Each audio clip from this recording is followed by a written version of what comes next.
There is a scar on my left side that will never fully go away. It runs about 4 inches just below my rib cage, and on cold mornings it still aches in a way that's hard to describe, not painful exactly, more like a reminder. A reminder of what I gave. A reminder of what it cost me. And a reminder that the person I gave it to couldn't even look me in the eye for longer than 3 seconds when I finally confronted him about what he had done. I gave my father one of my kidneys. I was 34 years old, I had just gotten a promotion at work, and I had everything going for me. He was 61, he had been in kidney failure for 2 years, and the doctors told us plainly that without a transplant he was running out of time. I said yes, before anyone else in my family had even finished reading the medical information packet, and every single one of my siblings, all 3 of them, said no. That part is important. I need you to hold on to that detail, because everything that comes later hinges on it. I am going to tell you the full story of what happened from the moment my father's diagnosis changed our family forever, through the surgery, through my recovery, and through the single most devastating phone call I have ever received in battle axes. My life. I am going to tell you about the lie that was planted, the person who planted it, and what I finally did when I learned the truth. By the end of this, you'll understand why I no longer spend holidays with my family. And you might even understand why, despite everything, I do not regret what I did. My name is not important for this story. What is important is that I am the middle child. I have an older brother, Marcus, an older sister, Diane, and a younger brother, Cole. We grew up in a mid-sized city in the Midwest, fairly ordinary household, 2 working parents, the kind of family that looked perfectly fine from the outside. My father was a contractor. He built things for a living: houses, additions, renovation projects. He was proud, stubborn, and not particularly warm. My mother was the emotional center of our family, the one who remembered your birthday, and noticed when you seemed sad. When she died of a stroke when I was 26, something in our family quietly broke, and none of us ever talked about it. After she passed, I made a point of staying close to my father. Not because it was easy, it wasn't, but because I felt like someone had to. Marcus lived 2 states away, and called maybe 4 times a year. Diane had 3 kids and a husband who dominated her schedule and her attention. Cole was the baby of the family and had always been allowed to float through life without accountability. I was the one who showed up. I drove my father to his doctor's appointments when his knees started giving him trouble. I helped him file his taxes 2 years in a row after he admitted he'd been procrastinating. I was there. I don't say this to make myself sound like a saint. I say it because it is the context that makes what happened later feel so completely incomprehensible. The kidney diagnosis came when my father was 59.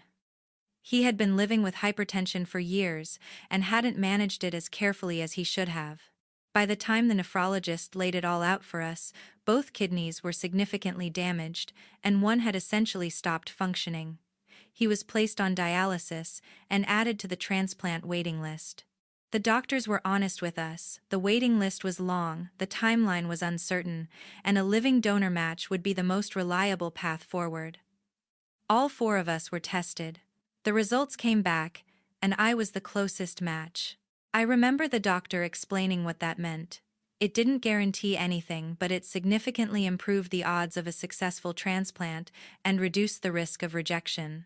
She walked us through the process, the risks to a donor, the recovery timeline, and what the rest of my life would look like with 1 kidney. She was thorough and kind and made very clear that donation was entirely voluntary and that no one should feel pressured in any direction. My siblings and I had a family meeting that weekend at my father's house. My father sat in his armchair and looked tired and said very little. He told us he didn't want anyone to do anything they weren't comfortable with, and that he would understand whatever we decided. That part felt genuine. I believed him when he said it. Marcus went first.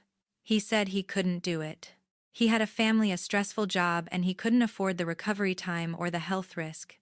He looked apologetic but firm. Diane said she agreed, she had her children to think about, and she didn't feel it was fair to them for her to take that kind of risk. Cole said almost nothing. He looked at the floor, nodded along with whatever the others said, and when it came around to him, he just shook his head and said he was sorry. Then it was my turn. I looked at my father sitting in that chair. He looked smaller than I had ever seen him. This man who used to carry lumber on his shoulders and pour concrete in August, and who I had watched build an entire deck in a single weekend, he looked exhausted and diminished and quietly terrified. And I thought about my mother. I thought about how she would have moved heaven and earth for any of us without a single complaint. I said yes. I want to be very clear about my state of mind in that moment. I was not doing it for attention. I was not doing it to be the favorite child or to earn his approval or to position myself in his will. I was doing it because he was my father and he was going to die without a kidney and I was a match and I loved him. That is the complete and total truth. And I would spend the next year watching that truth be twisted into something unrecognizable. The surgery was scheduled for 4 months later. In that time, I went through extensive medical evaluation, psychological screening, and a lot of conversations with my own doctor about what I was signing up for. I told my close friends. My best friend Sarah cried and told me I was the most selfless person she had ever met and that she would be there every step of the way. My coworkers were supportive, and my company worked out a leave arrangement with me. Everything around me reflected back that I was doing a brave and loving thing. My siblings, to their credit, did not try to talk me out of it. Marcus called once and said he thought I was incredibly strong. Diane texted me a long message about how much it meant to all of them. Cole sent a thumbs-up emoji, which is honestly the most Cole response imaginable. My father called me the night before the surgery and said he was grateful. His voice cracked a little when he said it. I told him not to worry, that everything was going to be fine, and I meant it. I went under general anesthesia on a Tuesday morning in early spring. The surgery went well for both of us. My father's body accepted the kidney. The medical team called it a textbook outcome. When I came out of recovery groggy and sore, and with tubes in places I'd rather not describe, the first thing I asked was how he was doing. A nurse smiled and told me he was stable and doing beautifully. I remember closing my eyes and feeling something that I can only describe as peace. But that wasn't even the hardest part. The recovery was. I had been told it would take 6 to 8 weeks before I felt like myself again, and up to 6 months before I was fully recovered. That estimate turned out to be accurate for the timeline, but completely inadequate for describing the reality. The first 2 weeks I could barely get off the couch. I needed help showering. I couldn't drive. I had pain that would flare unexpectedly and knock the breath out of me. I was exhausted in a way that sleep didn't fix. My friend Sarah stayed with me for the first week, and another friend rotated in for the second. My siblings sent cards and meal delivery gift cards. My father, who was recovering well himself, called twice in those first 2 weeks. Twice. I told myself he was focused on his own recovery. I told myself it was fine. I told myself I hadn't done this for phone calls. By month 2, I was moving around more easily, but I had to step back from work for longer than expected because the fatigue kept returning. My medical leave was extended. I started physical therapy. I started to get my life back in increments, a short walk here, a dinner out there, a full day at work once a week, and then twice a week, and then every day. My father, meanwhile, was responding to the transplant remarkably well. His new kidney function was strong. His energy was returning. By month 4, he was back to doing light work around his house. By month 5, he was talking about going back to the contracting business part-time. He was alive. He was healthy. He was building again. And I was proud of that, genuinely fully proud. I would catch myself smiling thinking about it. Whatever else was complicated about our relationship I had given him years back, maybe decades. That mattered to me. Months 6 through 8 were when things started to feel strange. It was subtle at first. My father became slightly harder to reach. When we did talk, there was a new formality in his voice, careful, measured, not cold exactly but not warm either. I mentioned it to Sarah, and she suggested maybe he was processing survivor's guilt, that sometimes people pull away when they feel like they owe someone too much. That made sense to me. I gave it space. Then, at month 7, I had a conversation with Diane that left me with a strange feeling I couldn't quite name. She called under the pretense of catching up, but kept steering the conversation toward my father's finances, asking me what I knew about his plans, whether he'd talked to me about the house. I found it odd but didn't push. When I mentioned to my father later that week that Diane seemed worried about his estate planning, he went quiet and then said he'd been working with a lawyer on updating some documents. He changed the subject quickly. Would you have pushed on that I didn't? I told myself it was his business and his right, and that none of this had anything to do with me. That was my warning, and I missed it completely. Month 8, my father was discharged from his final major post-transplant follow-up with a clean bill of health. The transplant team called it a full success. He was officially recovered. We had a small dinner at his house, him, me, Marcus, and his wife on video, call Diane and her family Cole. It felt celebratory and warm, and I thought whatever distance I'd been feeling was starting to dissolve. 4 days later, I got a call from my father's lawyer. He introduced himself, explained he was handling my father's estate planning, and told me that my father had recently executed a new will. He said my father had asked him to make me aware that I had been removed from the will entirely. All assets, the house, the savings, the business equipment, everything had been distributed among Marcus, Diane, and Cole in equal shares. I sat there in silence for so long that the lawyer asked if I was still on the line. I was still on the line. I just didn't have any words. When I finally found my voice, I asked why. The lawyer said that was a conversation I would need to have with my father directly, that he could only communicate the decision itself. I thanked him mechanically and hung up. I didn't cry right away. I remember that clearly. I sat in my car in a parking lot. I had been on my way to a grocery store, and I stared through the windshield at nothing for a very long time. There was a kind of numbness that comes when something is so far outside what you expected that your brain doesn't have a category for it yet. I had one kidney. I had spent 8 months recovering from surgery I'd had for his benefit. I had rearranged my life, my health, my body. And 4 days after his doctors gave him a clean bill of health, 4 days, he had called a lawyer and written me out.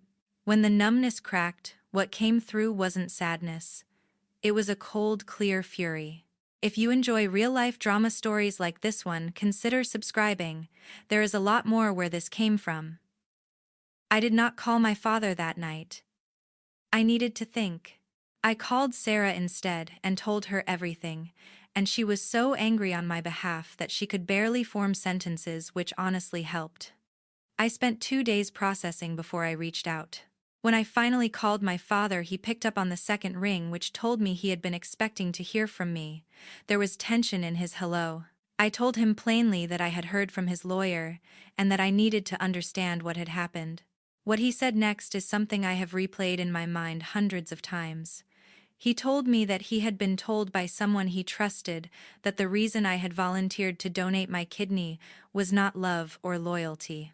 He said he'd been told I had done it strategically, that I was positioning myself as the good child specifically to make sure I was favored in his will. He said the person who told him this had been quite specific, that I had confided in them that I saw the donation as an investment. That I had actually said, according to this source, that I was making sure I was taken care of. My father said he had thought about it for months. He said he wanted to believe otherwise, but that the more he sat with it, the more it seemed to match a pattern he'd noticed, that I always showed up with an agenda, that I had always been the calculating one in the family. I want to stop here for a moment because I need you to understand what it feels like to hear something like that from a parent. I had just given this man an organ from my body. I had been cut open, I had spent months in pain, I had restructured my career and my life around his recovery. And he was telling me in the same careful tone you'd use to discuss the weather that he believed I had done all of that as a manipulation tactic. I asked him who had told him this. He hesitated. I could hear him choosing his words. He said he didn't want to create conflict within the family. I told him that the conflict had already been created, and that whoever had said this had lied to him, and that I needed to know who it was. He told me it was Diane. The room tilted. Diane. My sister, who had cried at the idea of something going wrong in my surgery. Diane, who had sent me a long, heartfelt text about how much my sacrifice meant to the family. Diane, who had 3 children to protect, and a husband who managed their finances like a portfolio, and who had always known exactly what was in our father's will. I asked my father when she had told him this. He said it was around month 6 of my recovery. Right around the time he had started updating his documents. Right around the time Diane had been making odd comments about his estate plans. The timeline locked into place like a key in a lock. She had done it deliberately. She had waited until I was still recovering, until our father was stable and lucid and impressionable, and she had planted a lie that she knew he was already half willing to believe. She had taken his old suspicion of me, his tendency to see my helpfulness as scheming, and she had watered it until it grew into something that could cut me out of his life entirely. And the thing that made it so devastating was that she was not some villain I barely knew. She was my sister. I had sat at her kitchen table 100 times. I had babysat her children. I had stood next to her at our mother's funeral and held her hand while she shook. I want to know, have you ever realized that someone you completely trusted had been quietly working against you the whole time? Because there is a specific kind of grief in that. It is not like losing a stranger. It is like the floor you have been standing on turns out to have been hollow underneath. I did not confront Diane immediately. I am someone who needs to be steady before I speak, because I know that if I go in while I'm shaking, I will say the wrong things and give her exactly the kind of chaos she can use to make herself look like the victim. So I took 10 days.